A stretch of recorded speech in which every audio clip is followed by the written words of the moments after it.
Welcome to this lesson on CPI versus Core CPI. When economists and policymakers talk about inflation, they often reference two different measurements.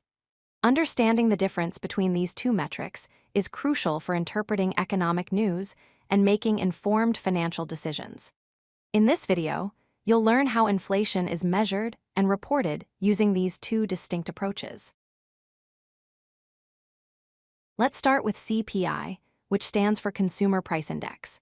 The Consumer Price Index measures the average change in prices that consumers pay for a basket of goods and services over time.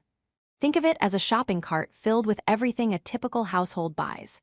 This basket includes food items like groceries, energy costs such as gasoline and electricity, housing expenses including rent and mortgage payments, transportation costs, healthcare services, and much more. Essentially, CPI tracks the overall cost of living and shows how it changes month to month and year to year. The Consumer Price Index is broken down into several major categories. Food and beverages cover everything from groceries you buy at the store to meals at restaurants. Housing represents the largest component and includes rent payments, homeownership costs, and utilities.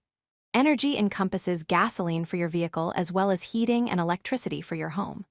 Transportation includes vehicle purchases, maintenance, insurance, and public transit costs. Each of these categories is weighted based on how much the average household spends on them, creating a comprehensive picture of consumer spending patterns.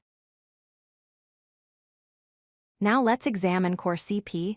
Core CPI is a modified version of the Consumer Price Index that measures inflation by excluding food and energy prices from the calculation. The key distinction is what it leaves out. Core CPI removes all food prices, whether groceries or restaurant meals, and all energy costs, including gasoline, heating oil, and electricity.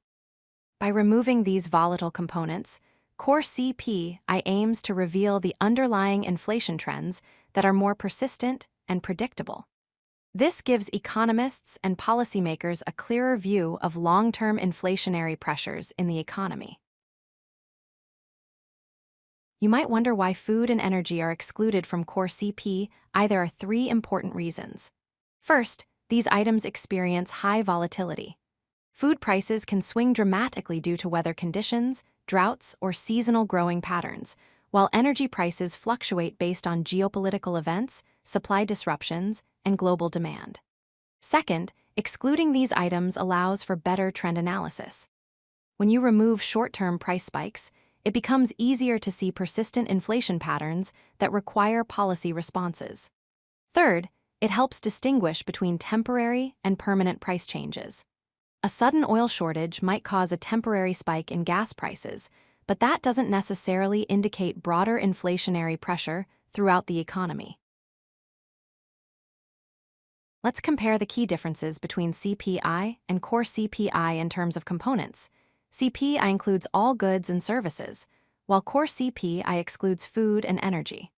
Regarding volatility, CPI experiences higher fluctuation month to month because it includes those unpredictable food and energy prices, whereas Core CPI provides a more stable measure that changes more gradually.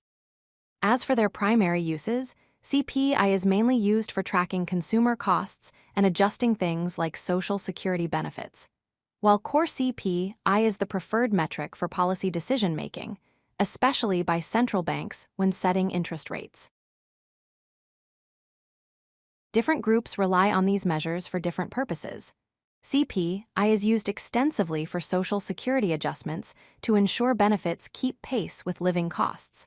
Labor unions reference it in contract negotiations to secure cost-of-living raises.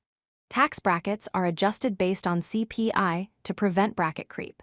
Consumers also follow CPI to understand how their purchasing power is changing.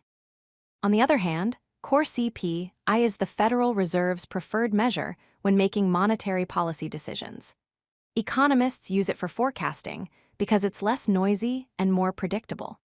Interest rate decisions are heavily influenced by Core CPI trends, and businesses rely on it for long-term strategic planning since it better reflects sustained inflationary pressures. Let's review the key takeaways.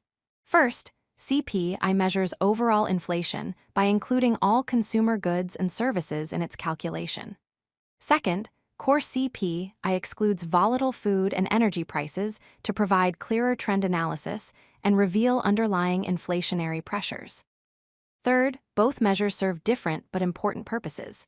CPI helps consumers understand cost of living changes, while Core CPI guides policymakers in making decisions about interest rates and monetary policy. Finally, understanding both metrics helps you better interpret economic reports, news headlines, and policy decisions that affect your financial life. By knowing the difference, you can make more informed decisions about your money and investments. If you like this video, hit that like button and don't forget to subscribe. Visit codelucky.com for more such useful content.